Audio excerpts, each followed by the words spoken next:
Greetings, loyal listeners and new recruits. I'm Drew Deach. I'm Travis Newton. And this is Genre Vision. Every week, Travis and I review and recommend horror films, action movies, fantasy flicks, sci-fi cinema, and more. And this week, we're going to go to a little mansion and find out Whodunnit with Rian Johnson's Knives Out. Before we do that, we'd like to remind you that Genre Vision is brought to you by our wonderful Patreon premium subscribers. If you go to patreon.com/genrevision, you can become a premium subscriber for just $5 a month. And that gives you access to our ever-growing library of bonus content for all the Genre Vision shows, including our new episode of More Currently Consuming for the month of November. We talked about, a whole bunch of stuff that's recently come out. If you want to check that out, go to patreon.com/genrevision. And we would like to remind you, if you love what we do here, please rate and review the show on Apple Podcasts. If you do leave a written review for the show, we will feature it on the next episode. Also, we are ever so excited to announce that our next Q&A episode is going to be coming up at the beginning of February. It'll be February 2nd, 2020 that we're going to do our fifth, I think it is, Q&A episode. Please submit questions to us at genrevision.com/contact, or you can go to the genrevision.com main page and we'll have a post there specifically for Q&A submissions. You can also submit them to genrevisionpod@gmail.com, or you can send them to us on Twitter. We are at genrevisionpod on Twitter. Anyway, please do that sooner rather than later. We love answering your questions. We had so many great questions for the previous Q&A, and hopefully we'll get to do that all over again. All right, Knives Out. I've been eagerly anticipating this movie. It's the follow-up from Rian Johnson. It's written and directed by him. Has an all-star cast. It's a classic whodunit type mystery, which we really don't see a lot of in mainstream American cinema anymore. No, I guess the last big one was Murder on the Orient Express, and that kind of came and went with not much fanfare. You said this was the follow-up from Rian Johnson. Follow-up to what? Follow-up to The Last Jedi, which go listen to our Last Jedi episode if you really want to know what we think about that movie. So there was obviously some anticipation from this because it's coming up after not only a Star Wars movie, but one of the most debated and controversial Star Wars movies ever released. And I liked that Knives Out was going to do what it was doing. I like a nice little mystery whodunit, especially one that was so aware of its own nature. And I didn't know going in that it would be so self-aware in the actual material, where the person who's murdered, Christopher Plummer's character, is a mystery novelist and writes whodunits. Right. Christopher Plummer plays this old guy named Harlan Thrombey, who has built his fortune writing whodunit novels. The movie opens up with his death, and we get some flashbacks to how that happened, and who was at the house that night and where they were at certain times. And Plummer's in the film quite a bit.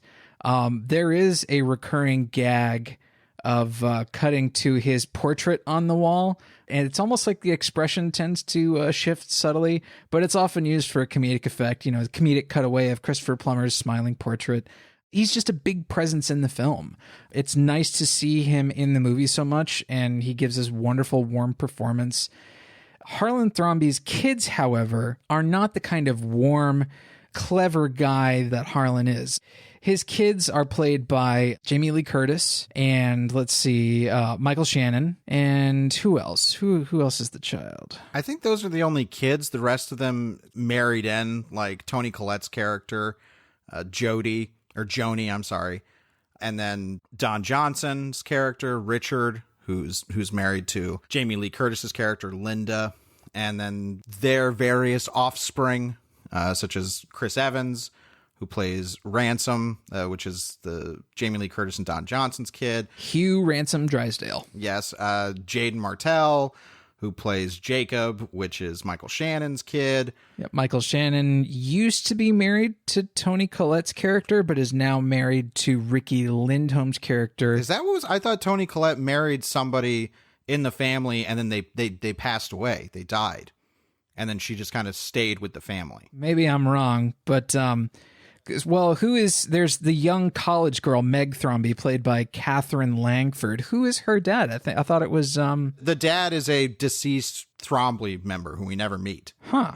Okay. I missed that. Joni says during her interview that, like, he passed away 15 years ago, and I stayed with the family because they are my family. Oh, gosh. Well, shows where my head was. Anyway, so...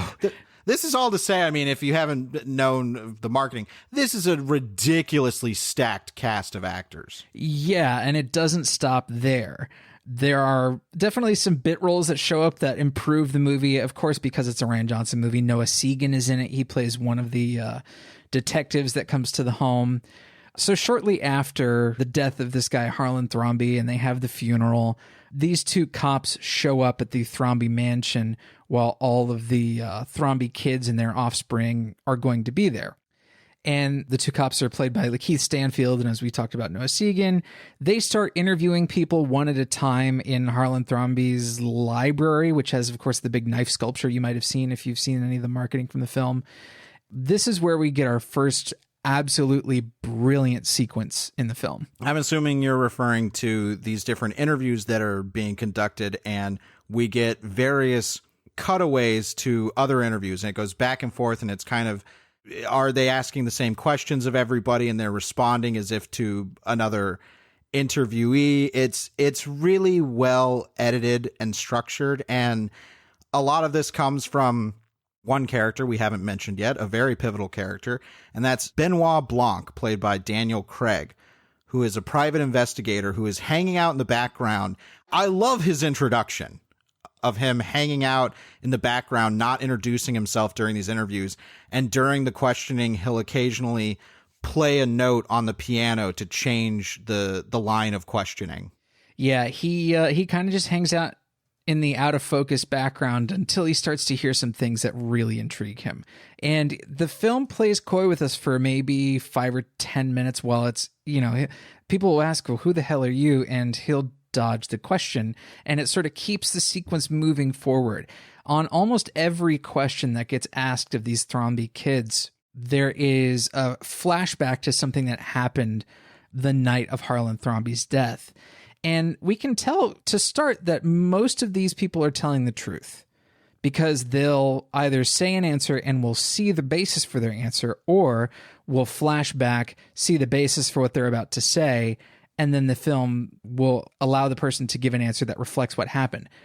And then we start to see the lies come out. Well, yes, I was going to say, even though we see some basis which we believe to be reality, we already in these opening sequences see very noticeable but not big changes of perspective. The big one is that the night of Harlan's death was his birthday party. And we see, for example, in Linda's flashback, Jamie Lee Curtis, her flashback, it's her standing right next to Harlan, her dad, when they're putting the cake down in front of him. Then they cut to another character. They're recalling the night.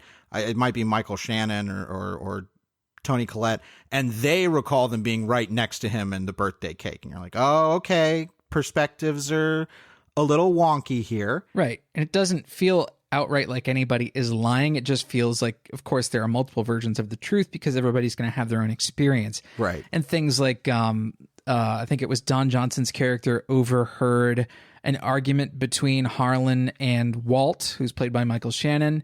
And then we cut to Michael Shannon being asked about that confrontation, and we see it from his perspective, and it's almost entirely different. But there is, the spirit of all that kind of stuff is there. It's like, okay, nobody's really lying just yet. And then we start to see some stuff that's just outright bullshit. And this is when the suspicions first start to arise. And I think this first 25 minutes, 30 minutes of the movie is really masterfully executed in terms of cross-cutting, doing a great job of introducing this huge myriad of characters. I don't know whether or not Joni was given a great introduction because as I sit here, I couldn't remember that her husband, Neil Thrombey, had died. So maybe they dropped the ball. It's more than likely me dropping the ball. I don't know. I was probably paying attention to like lighting. well, here's the thing. I'm gonna stop our digression real quick because I agree with you about this first 25, 30 minutes in the execution. We also can't get too bogged down in describing plot because we will get into spoiler territory pretty early. Mm-hmm. So what I do want to kind of focus on, I think, as far as things that people know and that aren't spoilery, maybe we'll describe more when we get into the spoiler section. But I want to talk about the cast because we've said this is a stacked cast. It's an incredible cast. And for as incredible a cast as this is, I think everybody is good. I think everybody is entertaining and enjoyable. I can't pick anyone in this ensemble that runs away with the movie. No, nobody is hamming it up to such an extent that they sort of stand out. The Thrombies and the cops form a really tight ensemble with no one particular standout. However, there is somebody's name that we haven't mentioned yet, and she's the protagonist of the film, and that's Ana de Armas playing Marta Cabrera. Marta Cabrera. Yes, Marta Cabrera is our protagonist. She is this nurse that has been brought in to take care of Harlan. He's 85 as of his birthday, and it becomes clear that he started to have her on more and more, not because she was a nurse, but because he wanted somebody around him as a friend. And she's a very caring person, and they play games of Go together at night, and they have a really warm relationship. Yeah, part of it is that she was originally hired to be like a 15-hour-a-week nurse, only providing for his medical care. And then slowly, Marta was there to be that friend for him. And the reason for that is, as we discover as the movie goes on, is that he really doesn't like his family, and he doesn't believe his family are people that he wants to really be associated with. Mm-hmm. I think it's fairly apparent from performance out the gate that this is a family that is, I don't want to say awful, but they're not great people. Like, I think the star-studded cast is not only a marketing ploy in terms of, hey, come see this because look at all these people in here, but I think you need these really good actors to make these kind of people even remotely watchable because none of them are likable. Yes, I agree. And it's people like these actors that get to delight in being a little bit of a shithead. Like, Toni Collette's character is such an outlier because she's almost like this wannabe Gwyneth Paltrow, like health guru, this sort of crystal gripping idiot. She's a horrible, horrible hippie. That shot in the beginning where she's trying to get Jamie Lee Curtis's character to dance with her, and Jamie Lee Curtis just keeps like shoving her away. It's so funny. I mean, that's the thing is, as we'll find out, that the kind of views and everything that a lot of the family hold, there's a contention in that regard. But at the end of the day, it doesn't really matter about what views they hold because they're all actually pretty shitty people. Right. And this, I think, is a pretty easy, like, well, commentary to make about the wealthy. When you have big wealthy families and somebody dies, the patriarch or the matriarch of the film dies and suddenly the wealth is up for grabs by all these kids, the knives tend to come out. Sure. So I think the cast is commendable for being able to make these characters intriguing and watchable, even though none of them are likable.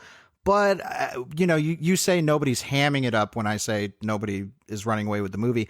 I also mean, I don't think anybody is putting in the kind of work that is extraordinary as far as performance. That's not to say that there isn't enjoyable stuff. I think Daniel Craig is having a ton of fun as what's essentially kind of an Agatha Christie Poirot type character. Yeah, no, I think this is fantastic casting for him, and he is giving that Kentucky Fried Foghorn Leghorn type voice, and I think he's relishing every single moment of it. But the character is not such an exaggeration that it feels, reality breaking for the movie or completely and utterly implausible. Mm-hmm. The thing that we're getting to about all these characters and, whether or not there's actually enough meat on any single one of them, it's like, well, this isn't a character study in the least. This is a whodunit, which means it's focused on plot. Mm. And there are a huge cast of characters, and there's really only one character that they can spend an extended period of time with. Right, and that is Marta.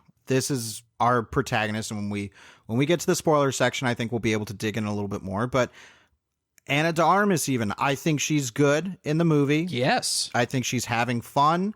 I think she's doing exactly what needs to be done.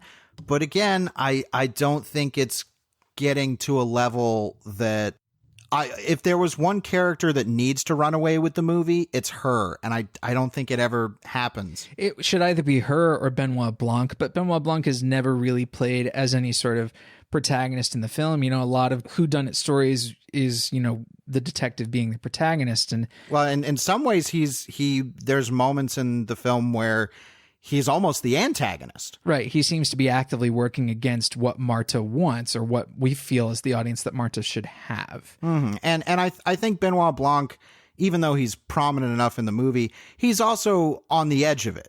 Like, he's certainly featured plenty in the movie, but like you said, he's never the central focus as far as character is concerned. We don't spend alone time with him. Right. He is such a strong ingredient that you can't feature too much of him in the movie. Like, the characterization is so strong and the accent is so thick. Like, there's a delicate balance here that I think the film achieves in terms of like how much time to spend with each character to achieve a balanced feeling. Yeah, I'd agree with that. You know, I think the movie does that, which means I think two things. It's exceptionally well plotted and it's beautifully edited. This is a Bob Doucet edit. And of course, Bob Doucet is one of the greats. So thanks to Bob. And when it comes to plotting, you know, whodunits are supposed to be fun. You know, the revelations are supposed to be sort of unexpected. And I'm not the kind of person who goes into a whodunit and starts developing theories while I'm watching it. Right. I'm the person who just, you know, it's whatever the movie wants me to know at any given time. It's like, okay, all right, I know that now. I get no enjoyment out of thinking, oh, like they're immediately the person who did it. Like, that's just not the way I watch these movies. No, I agree. I think this is a really good whodunit in that regard, as far as staying ahead of the audience and not, I mean, because it's very easy to go into this kind of movie with the thinking cap on, and eventually you'll think 3 or 4 suspects at a point, and that's just bettering your odds. So when it's right, you feel a sense of achievement. But how this plays out is certainly a subversion. Mm-hmm. When we talk about the plotting, I think it's trying to be a whodunit's whodunit in a way. Like, this is a movie that's aware of its lineage and the genre it's playing in. So it's going to try and top itself in that regard. And we can talk about that when we get into spoilers. But I do want to talk about some of the filmmaking. Like you said about the editing, the edit on this movie is superb. Yes. Never feels over long. Nope. No one scene ever feels too drawn out. It's just really snappy. It's absolutely, I think, this movie's secret weapon. The movie looks really good as far as cinematography and style. I think there's some good choices in terms of comedy framing. Especially a lot of there's a few examples that I won't spoil of characters in the background doing things that the camera clearly wants you to focus on. There's a couple cute moments with that kind of framing. The best little bit, and it's probably the most overt, is Benoit Blanc sitting in the shadows outside at one point. Yeah, the lighting in that is really, really brilliant. He's backlit just enough that you can see the cigar smoke sort of escaping over his head, but otherwise he's just this shadow with this glowing ember in front of his face. And it's only when he moves a little bit that we see a little bit of that backlighting show up. I love that scene. Yeah, all you can really see is, like you said, it's just like this silhouette, this shadow. And then when he leans forward and there's just enough light to kind of illuminate his eyes and his nose and just a little bit of his upper mouth, it's super cliche, but I love it. There's even a point when Meg is on the phone with a character and she walks towards the camera and it creates this perfect bar of light on her eyes. Oh, yeah. It's very, very engineered. You know what I mean? It's moments like that that let you know that, you know what, this isn't so much about naturalism. It's about letting these characters look beautiful and wanting to highlight certain things. I mean, that we mentioned it in our extended currently consuming episode for another movie, but that's kind of close to like Sin City stylistic choices. I was about to say the same fucking thing. Yep. So, and I loved that stuff. I really liked when the movie hugged that stuff really close to its chest. I felt it kind of sang. And I will give huge props to the movie, because this is always something. Don't say the props department. Don't say the props department. No, nah. In terms of geography, because the majority of the movie is spent in the Thrombly mansion. And I know that mansion now. Like, I have a blueprint in my mind of how, whether that's true or not, the movie made me feel that. It feels like a real location. Sure, and I think that's important. They know how to shoot it, because especially if you're going to have a single location like a mansion or something that could be expansive, it's actually pretty easy to make a single location feel like you don't understand the geography of it.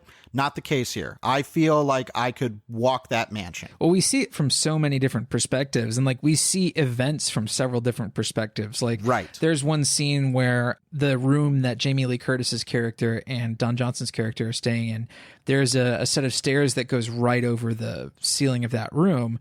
And so we see her at several different points in the night waking up because she hears something on the stairs. But we also know that those stairs lead up to her father's study, which is actually hidden behind what looks like a false panel, which we see the housekeeper open in the beginning of the movie. So everything starts to make structural sense. And when we're putting the mystery together and all these elements together in our own head, there's nothing that ever seems vague. It all seems to kind of build really, really slowly and beautifully into something that we as the audience are supposed to grasp. And the only thing I didn't grasp was that fucking Joni's husband was dead. Another element before we start to teeter into spoilers that I do want to make note of is the music by composer Nathan Johnson. It's fun. It's exactly what you think a whodunit score would be. That's fun and kind of, I won't say disappointing, but just kind of expected. As soon as the music kicked up and it's these, high trilly strings and everything, I was like, oh, okay, you're leaning into this, and that's really fun. But I don't think the music ever does anything surprising. I would agree. It's basically the composer leaning in and going, oh, you're in for a twisty good time. Yes.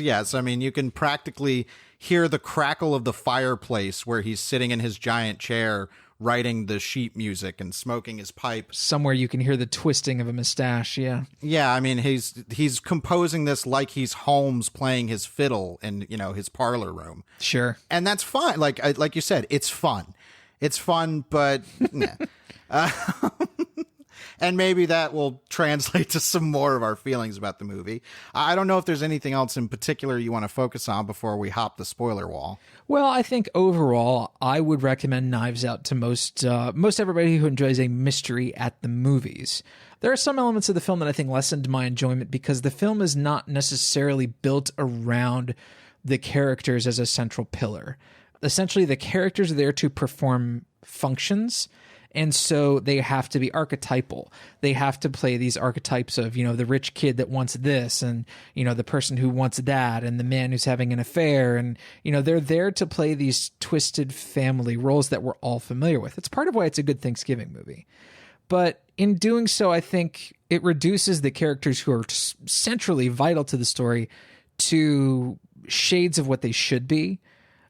Particularly when the movie wants to make a statement about who these characters are to us societally. I can pick up what you're putting down. I think that the whodunit structure is one that embraces the veneer of complexity because it has to be about twisty-turny plots. Mm-hmm. But if you try to inject a lot more thematic complexity into that with characters that are essentially game pieces, that is a lot more difficult to do, and I think that will be a focus in our spoiler section, which begins now. But before we focus on that, since the spoilers are up, I will say that I was surprised at the movie by its subversion of the whodunit by kind of revealing what we think is the answer maybe a little less than halfway through. This was a great idea. The fact that it answers the question of who actually killed Harlan Thrombey really early in the movie, comparatively, and then finds a way to continue to sustain the mystery. Sooner or later, the mystery becomes who hired Benoit Blanc and why? Mm-hmm. What other plot is happening here?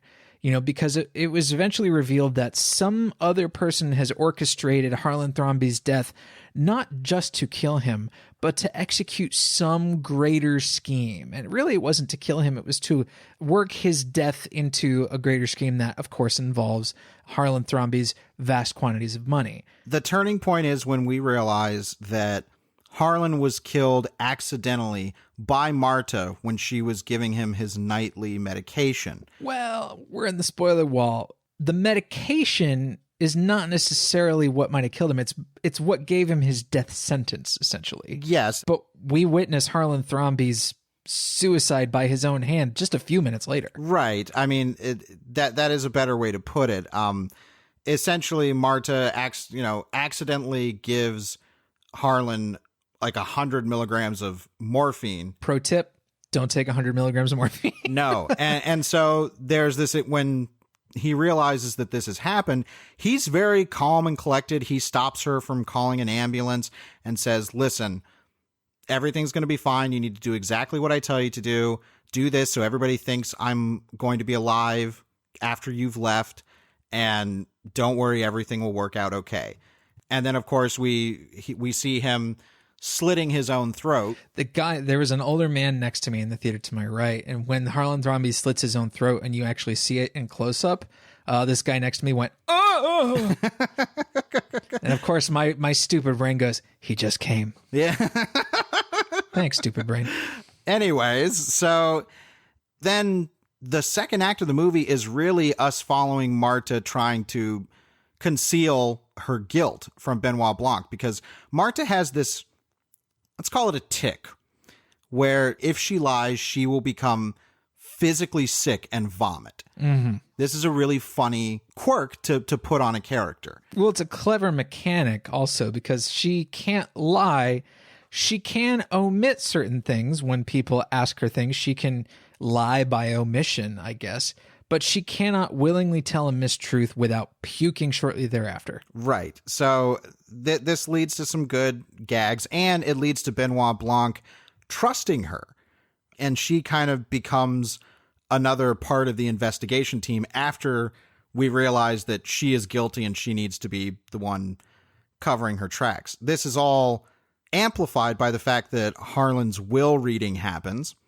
And we should note another person in the cast. Frank Oz shows up in a very Frank Oz role. Honestly, if you know what kind of roles Frank Oz shows up in live action movies, like I keep thinking of his little role in American Werewolf in London. I'm like, yeah, this is the perfect role for Frank Oz. Oh, it's great. He's basically the executor of the estate, and he's going to read the will. Mm-hmm. And the will reveals that everything is going to Marta.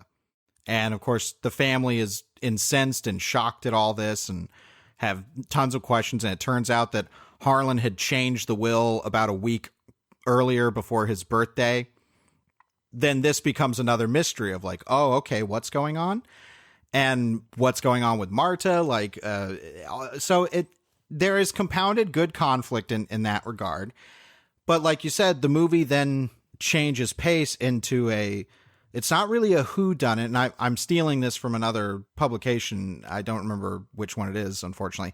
But they were like, it's less of a whodunit and more of a whydunit. I would agree, which I think is a really smart approach to take, because it is a substantial enough whodunit, and the answer is shocking and sad. And that scene where Marta and Harlan are up in his study playing Go, they really do manage to sell that these two people had a special connection that is, beautifully platonic and marinated in the best little melancholy.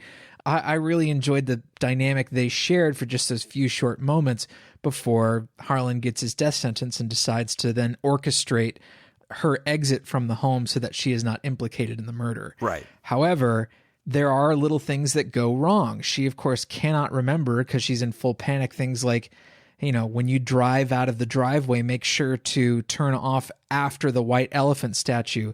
Otherwise, you'll be seen on the closed circuit camera. Fun bit of a narration gag there where she's like, I can't remember if it's before or after. And we hear Christopher Plummer saying, remember, it's be after the, I was like, it's cute. And so, of course, because she messes that up, she then realizes that she has to then orchestrate a heist of a VHS tape from the security room at Harlan Thrombey's mansion. Of course, who runs a security room at Harlan Thrombey's mansion? You know who it is, M. Emmett Walsh. And of course, according to Roger Ebert's rule of M. Emmett Walsh movies, you can't have a movie that has M. Emmett Walsh in it and it be all bad. And of course, Knives Out follows that rule. It's not all bad, and M. Emmett Walsh is in it. And it's great to see him. That was another treat. I did not know he was in the movie. So yeah, this is all, we're focusing on all the plotting and how this all goes about. But I think we have to get to what the movie's actually about, because, as we said just before the spoiler wall, this is a movie that tries to add a stronger thematic complexity to the whodunit structure. And that stronger thematic complexity has to do with immigrants. Right. The film is openly political, and this is apparent early on, like when Don Johnson's character is getting interviewed. They mention, Marta's, presence in the home. That's a running gag. And of course, nobody's quite sure where she's from. Oh, she's from Ecuador. Oh, she's from Uruguay. Oh, she's from Paraguay. Yeah, they all say different stuff. Yeah, they're like, she's from Paraguay. She's from Uruguay. She's from Brazil. Like, nobody knows. And it's like, okay, this is that kind of unaware racism. It is, but it also is sort of a red herring where it makes us think, nobody seems to know the truth about this girl. Right. So from a detective's perspective, I can see why that would make them curious about her. And that's why they interview her, in a totally separate location. So after this first sequence where everybody's getting interviewed takes place, then everybody's hanging out at the house that night and getting shit-faced. They're all in town for the will reading, and Marta is there. And the kids, Jamie Lee Curtis, Michael Shannon's character, and then their spouses are sitting around the fireplace bullshitting about American politics in 2019. And they try to bring Marta into the conversation, and she pretty much freaks out. I don't think this was during the will reading. I think it was during the birthday party. No, this was the night after all of the police interview everybody. Okay. Because I remember when we first see Don Johnson's character talking about Marta, like, oh yeah, she's practically part of the family. And we see from his perspective, him, beckoning over, like, come on, come sit with us. And then we see the truth of that situation is them trying to rope her into this very deliberately 2019 discussion. Painfully 2019. I completely agree. They are able to skirt saying a certain person's name in this discussion, but it is very, very clear. And it's the moment where I went in the movie, oh. Yeah. Oh. Yeah, I feel like part of the reason this was marketed to be a Thanksgiving film, it's like, you get to join all your kooky family members together and you're going to hear them talk about politics, and some of them are going to be assholes, but that's family. Mm-hmm. I feel like you shouldn't execute this scene in this manner if you can't somehow make it better or more engaging than listening to your actual real family members talk about this kind of stuff. Well, my immediate thought in the scene was, wow, you really don't care about severely dating yourself. Well, we see films today that were made in the Nixon era that talk about the truth of the Nixon era, how Nixon was. So I'm not saying dating is an inherently bad thing, but in this instance, I think when you look at it in the larger thematic exploration of the movie, I think it is. It can make a message less evergreen when you're that specific about it. I don't even know if it's so much the evergreen nature of it as it is the potency of the message. Because I don't think Knives Out makes a good argument for the argument it's making. Like, the argument it's making is a good one, which is basically that immigrants, illegal or not, work really hard and are a part of our society. And maybe in some ways they earn what should be theirs more than the people who have been gifted it to them. I mean, there's a line, I think Chris Evans' character Ransom says, like, something about, Harlan wanted everybody to build something for themselves and build something from the ground up. And he calls bullshit on that. He's like, yeah, he built something from the ground up with $1 million loan from his father. Sure. And it's like, I know what that's referencing. Yeah. Oh, yeah. I mean, this is very thinly veiled. Essentially, the movie is a huge statement about white privilege and then what white people feel is their birthright or what they're owed, or, they're very, the privileged people's very misconstrued ideas of what it feels like they earned, when in reality they may have had a leg up doing certain things, or, invisible assistance with certain things. That's privilege, or not so invisible assistance. When in reality, like, part of the stakes with Marta is that if she is caught having killed Harlan Thrombey, there is the chance that her mother will be deported. It will not just be devastating for her, it will destroy her entire family. Right. And not like by social standing or anything. It will literally imprison them. So, of course, the commentary that the movie is making, with no ifs, ands, or buts, it really wants to be this direct, is it's saying, look, maybe this person earned it more, and that's it. This person earned it more. And yeah, I was going to say, you're not, I think you were trying to be generous to the movie and give it more than what's going on. Like, and that's the thing, is like I say, the message of the movie isn't a bad one. I just think this is not the vehicle to utilize this message for, because I think it comes at the detriment to what the movie really wants to do, which is be a fun whodunit. Right. I do think it detracts from some of the fun. And, of course, I don't think politics is fun. I engage in politics because this is the responsibility of being a voter in this country. Anyway, what the movie does that I really don't like, and what sort of tamps down my enjoyment of this whole affair, is it has a solid protagonist. In a movie where you have this huge number of stars that fills the screen, our protagonist is nowhere near top billed. She's hardly featured in the marketing, but like, the movie reduces her character to hardworking immigrant, which is really just another pawn in this game, in Harlan Thrombey's game. And here's the thing, talking more about this messaging, maybe this could have been better executed if it wasn't solely the dominion of a white guy creator. Sure. I'm saying that as somebody who does like Rian Johnson, and I'm pretty sure I like all the movies of his that I've seen, but it doesn't actually feel like genuine perspective, because it's not. Well, I mean, there is lots of his perspective in the movie. And Rian Johnson, not to shit talk the guy personally, I don't know him, but like, he seems like a guy whose head is in Twitter a lot.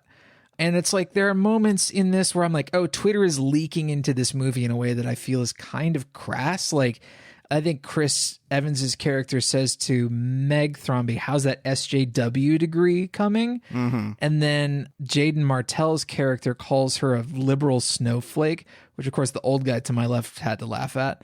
And then he's called an alt-right troll. Mm-hmm. Like, it's just like, man, the fucking internet's leaking all over this thing. It's another like heavy dating thing, Right. It's terminology that 30 years from now, I'm hoping will have gone out of fashion. Yeah, please. And that's where, like you're saying, that perspective of his, this is made by a very, very white liberal guy. Like this.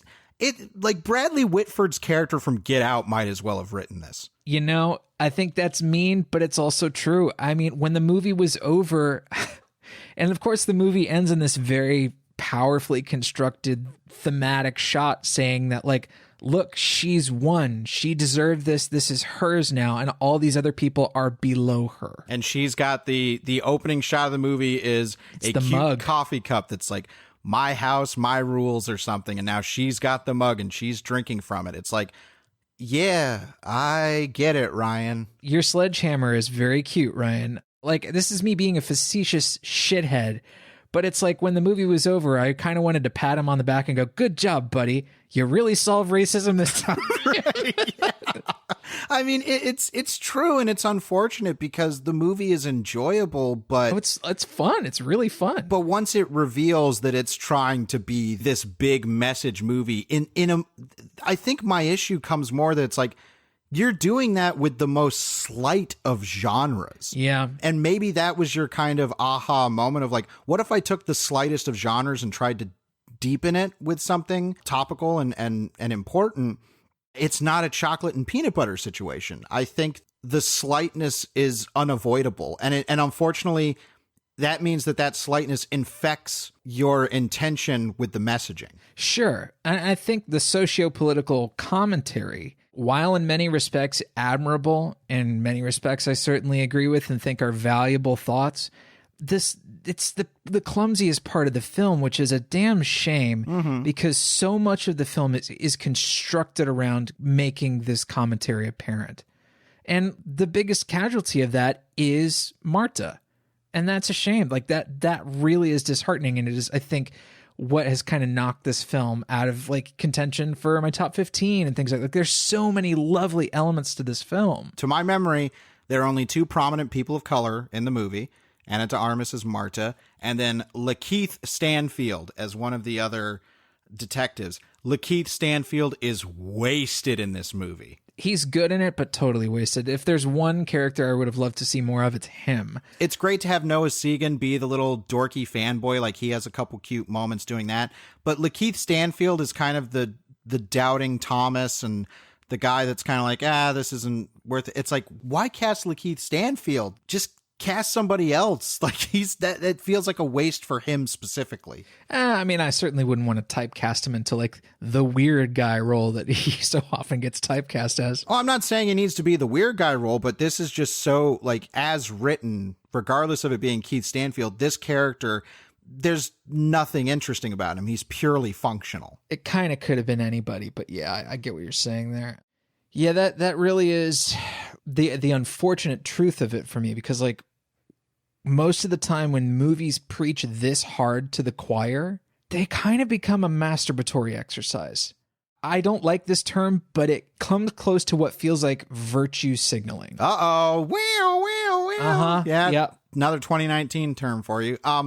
I'll say, when you preach this hard to the choir, I just hear a monotone. That's a very good point. I like that. Like, and that's what like when I saw what it was doing, and when, we'll wrap up with the plot stuff, when it's revealed, actually it was set up by Ransom to make Marta think he switched she switched the medications and blame her, and then she was going to have to give up the inheritance specifically to Ransom so he would get all of it to protect her from any, kind of legal recourse, and all of that goes on. It's like, yeah, I'm enjoying it. And it's so unfortunate, like you're saying, because there's so much phenomenal setup and payoff in this movie. For example, the gag earlier when Marta and Harlan are playing Go, and Harlan makes a notice to the knife that he's going to kill himself with. It's like, they've gotten so dull they can't tell the difference between a prop knife and a real one. Oh, the payoff of that is beautiful. Yeah, it's phenomenal. And I was like, it's a great laugh. It's a moment that plays with a cliche where we think, who got stabbed? Yeah. And it's like, oh no, actually nobody did, because it was a prop knife. And Chris Evans' delivery of just shit. Well, and those shots of him lunging at Marta in slow motion are just gorgeous. Mm-hmm. And fucking Chris Evans. Yeah, we haven't talked about him. If there is a standout among the cast of the other people, it's got to be him. He's just so deliciously villainous in these last few scenes. And then, of course, he's like extraordinarily hunky earlier on. Like, those scenes at him with the restaurant. Everybody's loving that sweater. Chris Evans can really rock a cable knit sweater. I mean, Chris Evans can really rock just about anything he wants. Well, and the thing is, they hold off on him as a character for so long in the first, like, act and a half of the movie. Right. The black sheep of the family. And you figure, if he's the black sheep in this family of awful assholes, then he's probably not so bad. Yeah. And well, then the reveal that he seems okay and is helping Marta it's like, oh, yeah, because he's a shitty guy, but we realize it's because he thinks his family sucks. And it's Chris Evans. He's Captain America. We're all going to like him. Immediately, the red flag should be up. It's like, oh, okay. Again, not expecting what the movie was going to do, but it's like, yeah, like, right. Clearly this guy is not on the up and up. I don't know what the specifics are, but yeah, red flag.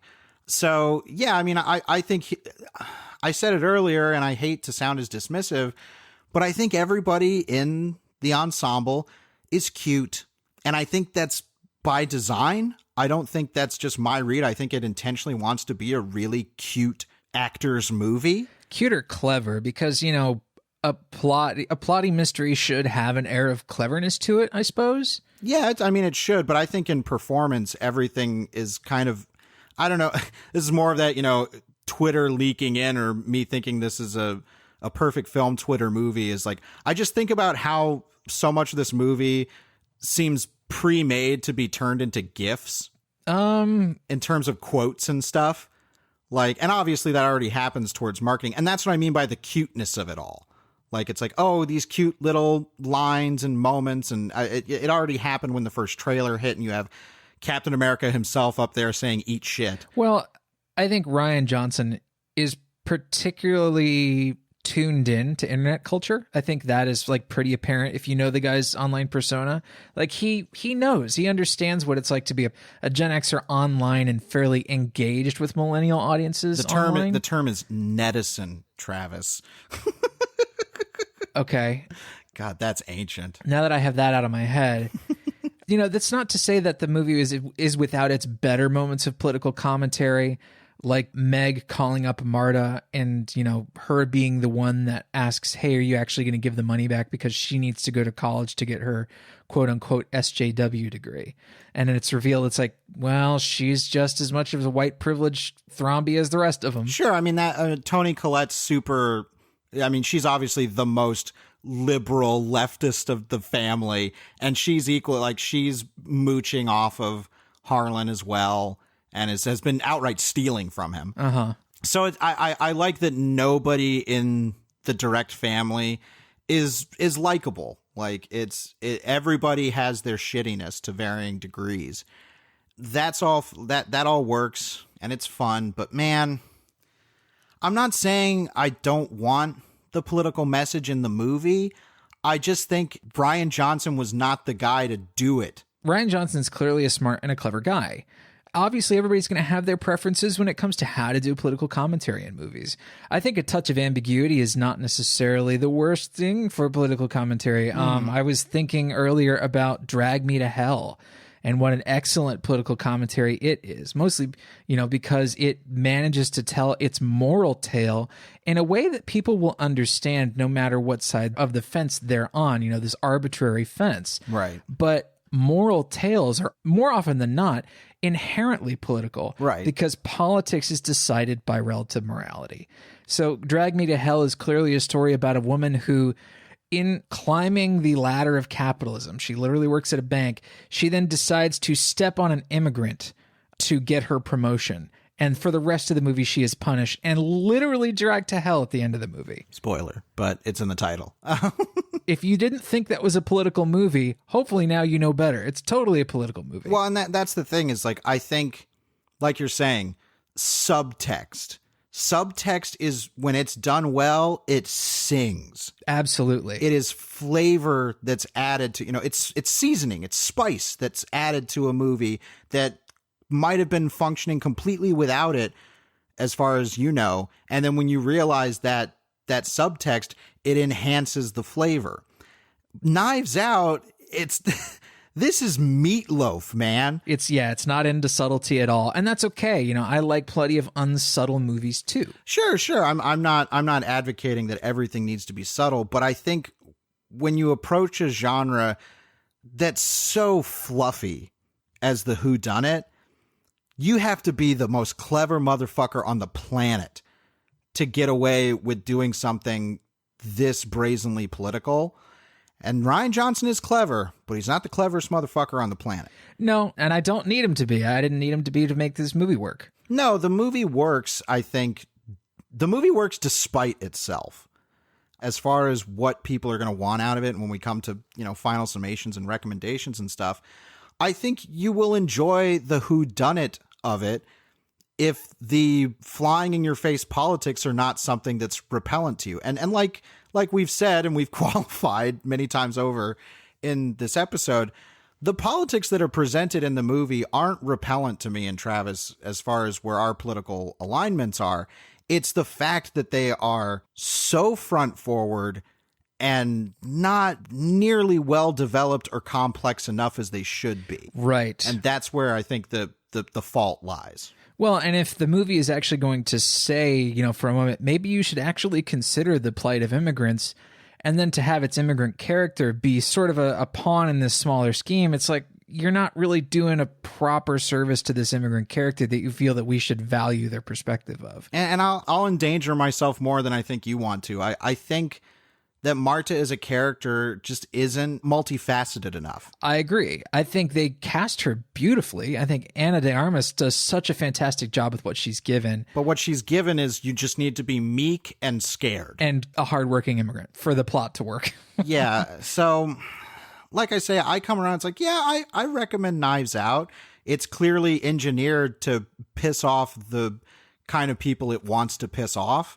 And I don't have a problem with it pissing those specific people off. But I don't think that makes the movie a good movie. No. I think what makes the movie a good movie, I don't think it's great, or it might not be anything I ever revisit. I don't know. But I think what just makes it good is like, yeah, it's a fun whodunit and there's fun casting. You'll enjoy all the people in it.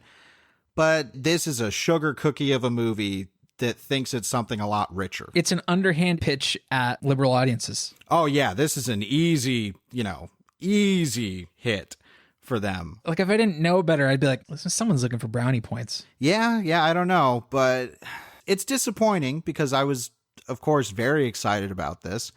And maybe with time, knowing what it is now, I'll be able to appreciate it later. But Knives Out, it's just good. Yep. But it also means it's a pretty good Thanksgiving movie, which you don't have a whole lot of. I hope you all had a happy Thanksgiving, as happy as it could be. And I certainly hope you have a happy Thanksgiving next year, too. And vote. Because that's also something happening in November next year.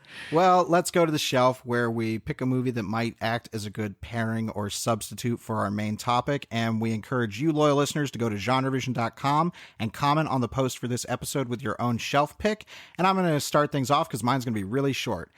I'm picking Clue. Like, look, I did an episode with Nick and Mary Murray. It's such a fucking underhand pitch to liberal audiences, Drew. That's right. Underhanded pitch to whodunit audiences. I was thinking of something like Death Trap, which is a really fun movie. I should probably pick Ready or Not, but I've talked about that before, and that's a recent movie. But you should all see Ready or Not. It's better than Knives Out. But I got to go with Clue. Look, I did an episode of Clue paired with Clueless with Nick and Mary Murray on the show, so you can hear my thoughts about that. But other than saying Clue is a phenomenally fun, wonderful movie, which Knives Out is directly referencing multiple times in either its style or its dialogue. So, I mean, they say straight out that the mansion is like a clue board. Mm-hmm. But the ending with all the portraits of everybody feels straight out of the credits from Clue. Even the typography for Knives Out feels like that. I think it's the same font or typeface they used for Mario Puzo's Godfather cover. Okay. Clue does have some slightly subtle political stuff running through it, and in some of the endings you get, that will be used as a joke. Communism was just a red herring. Clue's great. Clue's a really, really fun movie, and I'm glad it's gotten the cult that it so rightly deserves over the years. But if you want to hear more of my thoughts, go listen to our Clue episode. But Travis, what are you going to pull off the shelf for Knives Out? If you're looking for a plotty, thrilling film that is critically appraised and also makes very direct and unsubtle sociopolitical commentary, you absolutely need to check out Parasite, which is one of the best films of the year. This is from Bong Joon-ho, director of The Host, Korean Mastermind. This movie fucks so hard. Fuck so hard you had to bump the mic. That's it. Well, look, I know loyal listener Palefire was asking us to do something on Parasite, and Travis and I have both seen it, and we found us a nice way to switch it into this episode. Parasite is absolutely one of the best movies of the year, and yeah, I think it handles the commentary stuff a lot better than Knives Out in a way that is not subtle. Not at all. It's not subtext at all, but man, it never pulls anything away from how entertaining and gripping and funny and shocking the story and the characters are. Oh yeah, the character work in the film is just gorgeous. And the class commentary, that's primarily the argument it's making here. It's the haves and the have-nots. And, you know, in certain economies, how the have-nots have to strive and perform essentially for the wealthier people, the people of privilege, and just how fragile that subsistence can be is really frightening. And like that's the tension the movie runs on for a good period of its running time. But like there's so much wonderful symbolism and imagery. Like stairs are frequently seen in the film. There is an underworld, an underclass. There's this gorgeous sequence where characters are running home in the rain down these huge long staircases, and when they finally get to the bottom of the staircase, it's just this orange lit hell that is completely flooded with rainwater. And it's like, oh man, this movie's doing great shit. It is. I think we'll talk about it more in our top 15 because I think we'll be a little more spoiler friendly there. But man, you absolutely need to see Parasite. This is, without a doubt, like Travis said, one of the best movies of the year. It's one of the best movies I've seen in a long time.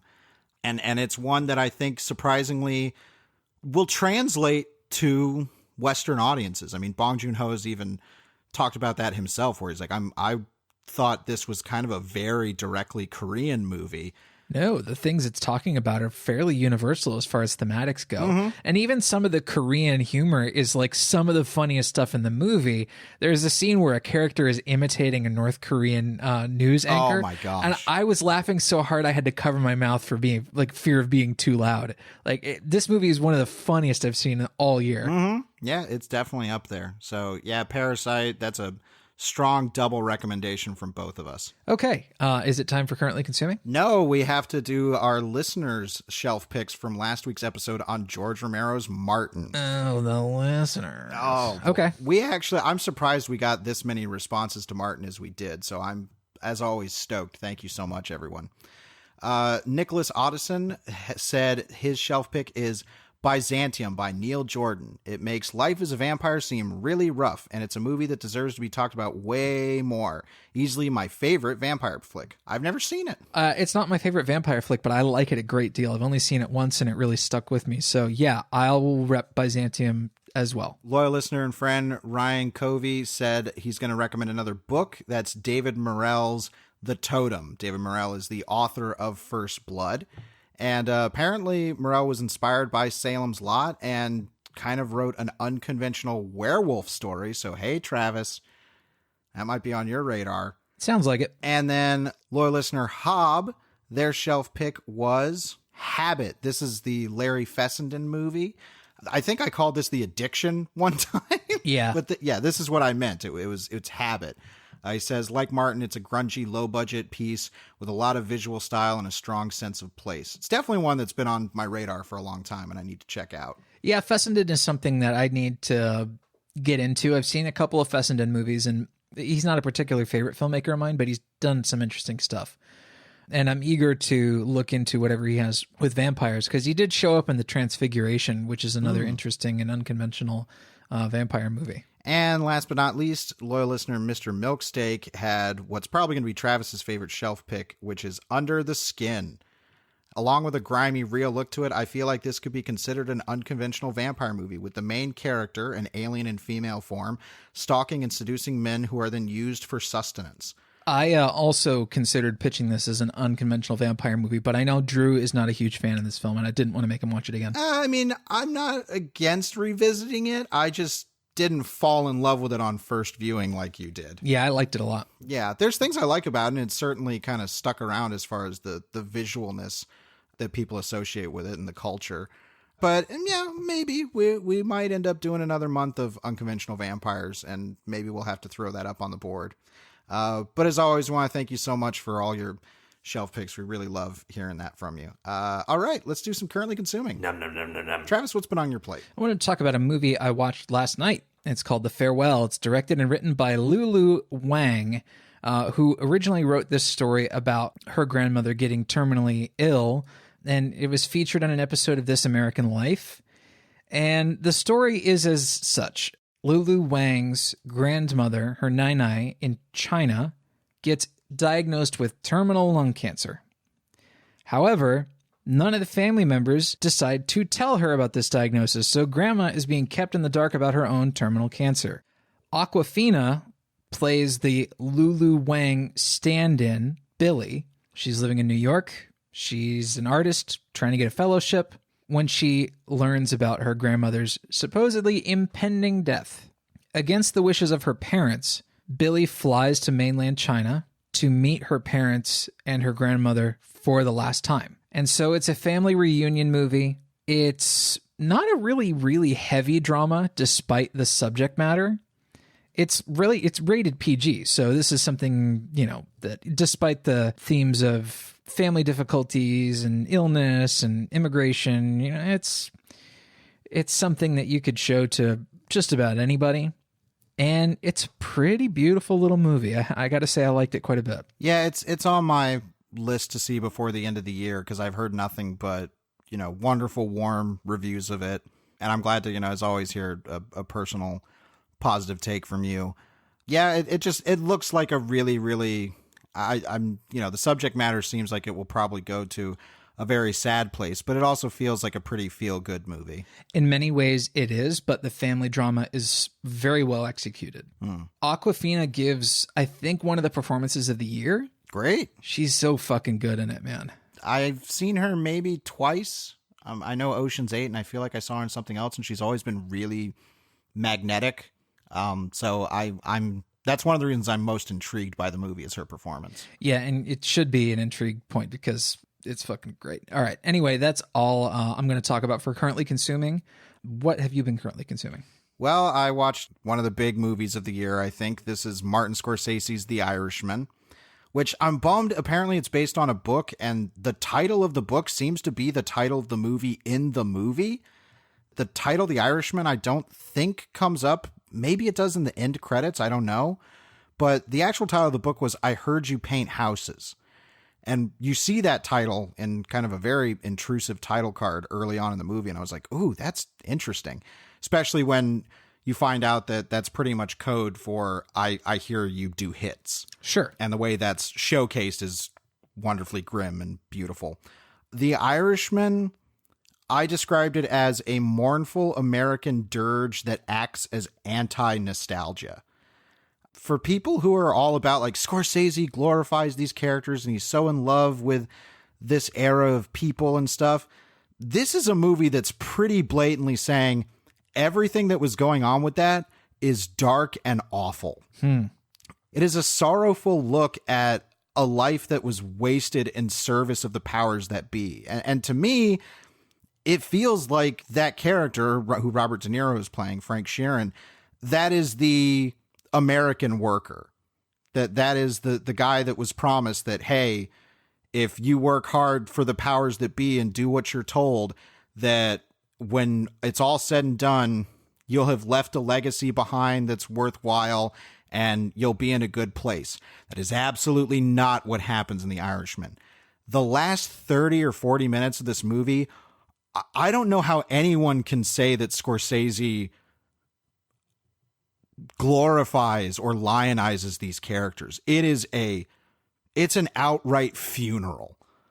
It is what you would kind of expect from a Scorsese quote mob movie in terms of certain stylistic and editing choices by Thelma Schoonmaker, who of course is just fucking brilliant. The movie's like almost like 3.5 hours long, and I never took notice of it.